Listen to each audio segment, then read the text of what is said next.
문제는 뭐 비단 외국인 노동자들뿐만이 아니라 국내 노동자들의 어떤 숙련 노동자들은 또 제대로 교육이 되지 않고 있는 이런 문제도 있어요.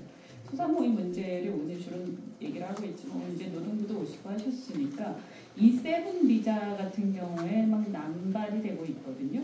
근데 그 E7 비자는 상당한 어떤 수준에 다다른 사람들에 대해서 발급되는 비자예요. 그래서 그런데도 불구하고 또 부족하다고 하니까 그거는 제대로 기술이 되지 않은데도 이렇게 E7 비자를 막 해가지고 그 이제 특히 요 최근에 이제 조선업 같은 데서 E7 비자가 막 남발이 되고 있어서 지금 국내 노동자들하고 이게 지금 임금의 지금 이제 역전 현상이 일어나서 굉장히 심각한 사회적 현상이 일어나고 있습니다. 그거 한번 챙겨 보시고요.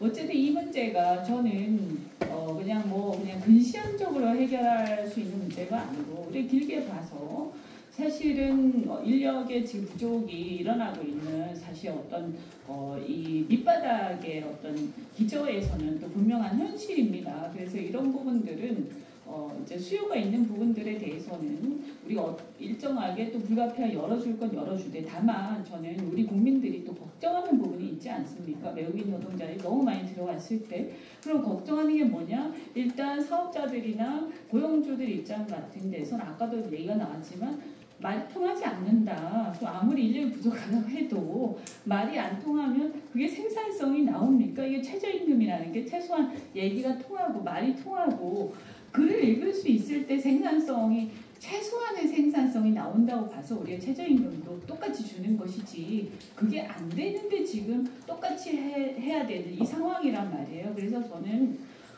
글과 말이 안 되는 외국인 노동자들을 그냥 마구 들이는 것은 문제가 있어요. 그런데 사람이 없냐 하면 그렇지 않습니다. 대한민국이 지금 굉장히 조건이 외국인들 입장에서 좋기 때문에 특히 저임금 노동층 같은 경우에는 굉장히 좋아요. 그래서 그것을 들어올 때 저는 우리나라에서 확실하게 언어에 대한 어떤 테스트를 해야 된다고 생각을 합니다. 한국 사람들이 필요해서 고용을 하는 거면 거기에 대해서 어떤 대우는 해주더라도 대등한 대우는 해주더라도 우리가 인권적으로 그러나 거기에 따른 분명한 우리가 생산성은 요구를 해야 되는 거예요. 그리고 만약에 그것이 어느 정도 우리가 좀 일을 할 만하면 또 나가는 거예요. 그래서 이것도 너무 단기간은 문제가 있다라고 생각을 해요. 그래서 기왕 와서 우리나라에서 일을 하는 거면 한국 사회에서 좀 적응해서 제대로 일할 수 있도록 하는 게 좋고 또 불법 노동자는 확실하게 단속하는 게 좋고 그래서 이게 우리가 절도 있게 해야 된다.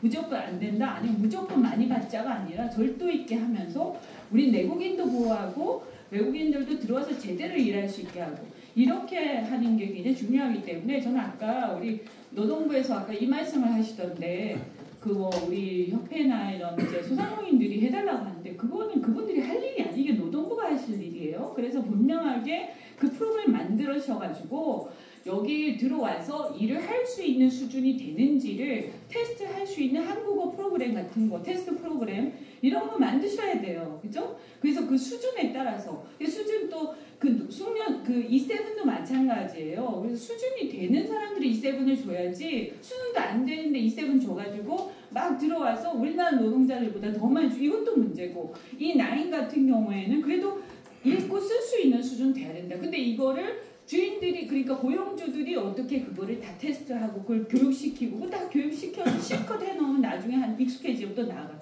그러면 안 된단 말이에요. 그거는 노동부가 하셔야 될 몫이다. 분명히 말씀드립니다. 그래서 지금 매우 어렵기 때문에 우리가 잘 지혜를 모아서 그리고 장기적으로는 한국에 이제 우리 국내 내국인 노동자들이 제대로 일할 수 있는 환경을 만드는 게 굉장히 전 중요하고 젊은 사람들이 계속 오랫동안 일할 수 있게끔 이게 어떻게 보면 좀 이원화해야 된다고 봐야 되나요? 그래서 앞으로 좀 미래에 대한 비전이 있는 일자리들 그 다음에 이게 노동이라고 하더라도 좀 이렇게 기술 숙련을 했을 때 자기가 부가가치가 생길 수 있는 그런 일자리들에 대해서는 지금 보면 이제 제조나 이런 경우에는 회사가 좀 작더라도 괜찮은 회사들이 있어요. 그러면 이런 데들은 좀 환경을 개선할 수 있는 노동 조건을 개선할 수 있는 이런 것들을 노동부나 이런 중기부 같은 데서 좀 신경 써서 많이 또 지원도 하고 아이디어도 많이 내주시고